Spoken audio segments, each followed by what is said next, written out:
Como é desistir de quem você é? Isso não significaria a morte ou a própria morte? Quantas vezes nós morremos no mês? Kayla, Lucas, França. Kayla, antes de tirar a própria vida, ela deixou esta reflexão, essa mensagem para nós.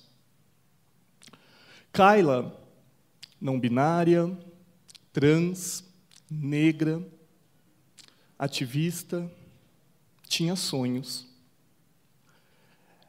tinha desejos, almejava viver, tinha vida.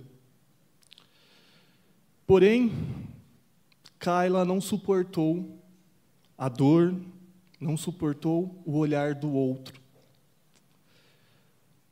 Indiretamente, eu prometi a Kayla que aonde eu tiver fala, aonde eu estiver, eu iria trazer Kayla comigo.